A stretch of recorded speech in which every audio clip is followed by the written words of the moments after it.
Hello,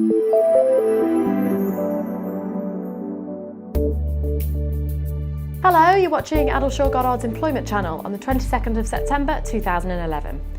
In today's programme, we report on a recent case involving an employee who was dismissed for working for a different employer whilst on sick leave. We'll also comment on a case where an employer successfully dismissed a number of its employees with a view to re-engagement on terms less favourable to the employees. And finally, a quick look at the government's new Voluntary Equality Reporting Initiative for the private and voluntary sectors. The first case that we're going to look at today is Perry and Imperial College Healthcare NHS Trust. Here, an employee won her claim for unfair dismissal when she was dismissed by the Imperial College for working for a different employer during a period of sick leave. It's an interesting decision as it highlights some useful lessons to learn for employers dealing with misconduct and sickness absence issues.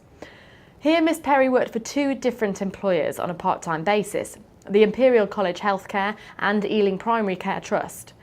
At the Imperial, she was a community midwife, which often involved cycling to visit her patients and climbing stairs in high-rise buildings. She was signed off on sick leave due to a knee injury and received sick pay. Her Ealing job was completely separate in nature, and it was office-based, and so her knee problem didn't prevent her from working there. So she continued with that role, which notably had different working hours to her job at the Imperial. When the Imperial discovered that she was working for Ealing while on sick leave, they dismissed her for misconduct. They alleged that she'd fraudulently claimed sick pay whilst working for another employer. When Miss Perry appealed against the decision, the Imperial changed its reason for her dismissal and claimed that she'd breached her contract by working for a different employer without permission. Chris McAvoy, an associate in our employment team, comments on the outcome in this case and the lessons to learn. The Employment Tribunal initially dismissed Ms Perry's claim for unfair dismissal and found the dismissal to be fair. However, unfortunately for the Imperial College, the Employment Appeal Tribunal overturned that decision and held that her dismissal was unfair.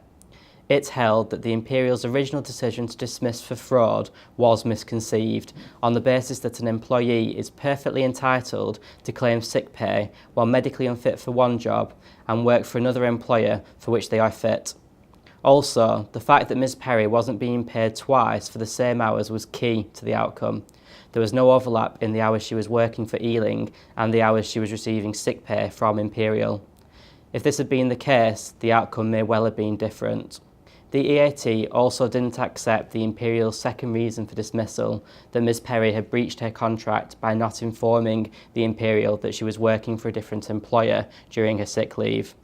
It didn't agree that this had prevented the Imperial from redeploying her into a role that would have meant she avoided going on sick leave. That was not the intention of the contractual provision.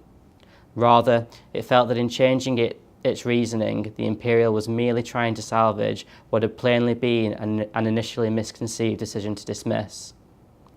Overall, the EAT felt that the tribunal had failed to properly consider whether dismissal was within the band of reasonable responses available to it. In the EAT's view, it was not, and so the dismissal was unfair. In terms of lessons to learn from this case, the first is that when dealing with misconduct issues, employers who recognise that the original reason for the dismissal is misconceived shouldn't attempt to recover this by changing the reason during the appeal stage. The best option would be to start the proceedings afresh and with an open mindset. The second is that an employee can be on sick leave from one employer and work for a different employer, provided they are genuinely unable to work for the first employer due to medical reasons, and they are not performing the second job during hours they would have worked for the first employer. Another point is that when an employee goes off on sick leave, we recommend that the employer asks the employee about any roles that they may be able to perform and obtains advice from occupational health with a view to considering alternative roles before even considering the possibility of dismissal. Thanks, Chris. It's interesting to note that the Employment Appeal Tribunal in this case did, however, recognise that Ms Perry contributed, to some extent, to her own dismissal by not informing the Imperial of her second job, as required under the contract. It decided to reduce her award for compensation by 30%, a small gesture which perhaps made the outcome slightly more palatable for the Imperial. The next case is an Employment Appeal Tribunal decision again, which supports a view that an employer doesn't necessarily act unfairly when they terminate a contract and offer re-engagement on new terms, with a view to avoiding generous bonus provisions in the original contract. In this case, TNT carried out negotiations with its workforce to change various terms of employment, and this included an offer to buy out certain existing terms. The negotiations failed and TNT proceeded to terminate the existing contracts and offer re-employment on new terms, which didn't include the buyout payment.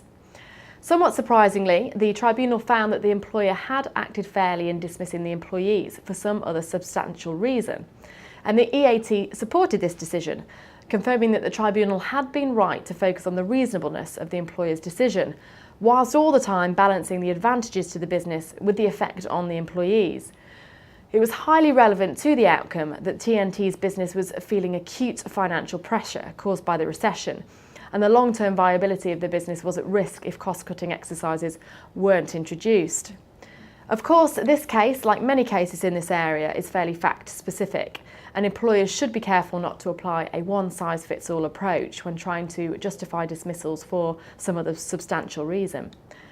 But overall, it's certainly a welcome decision for employers and very much follows in the footsteps of the Garside and Laycock and Booth EAT case that we reported on in our news programme on the 21st of July.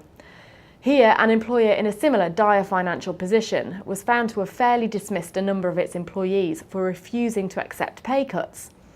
Stefan Brokvich-Levinsky's comments on the Garside case, Stefan was the barrister acting for the employer, certainly apply to the TNT case as well, in that it's a useful and timely case for employers in the current challenging economic environment.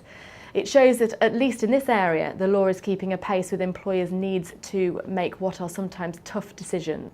And finally, it's widely accepted that there continues to exist a significant gender pay gap in the UK.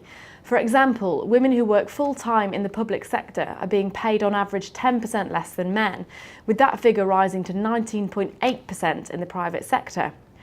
The Equality Act goes some way to addressing this issue within public sector organisations by way of the Equality Duty, which requires relevant gender equality data to be published.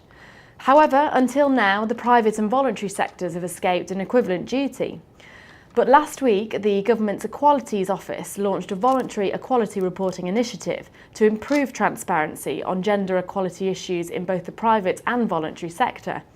It's hailed as being a business-led approach created in consultation with leading employer bodies and private sector partners, representing a major breakthrough for the government in encouraging more transparency on gender equality issues in the workplace. The report, Think Act Report, is recommended reading for all employers, but is mainly aimed at large and medium-sized businesses employing around 150 or more people. You can access a copy of the report by clicking on the link below. It offers a step-by-step approach for employers to identify and analyse the barriers facing female employees, take action to address the issues and report publicly on their progress. It's been reported that Tesco and BT are among the leading UK companies to sign up to the government's new framework and presents a real opportunity for employers committed to diversity to advocate their practices. In conjunction with the report, ACAS has issued guidance for employers on how to participate in the initiative, and you can access this by clicking on the link below. So that's all for today from Addleshaw Goddard's Employment Channel. Thank you for watching and goodbye.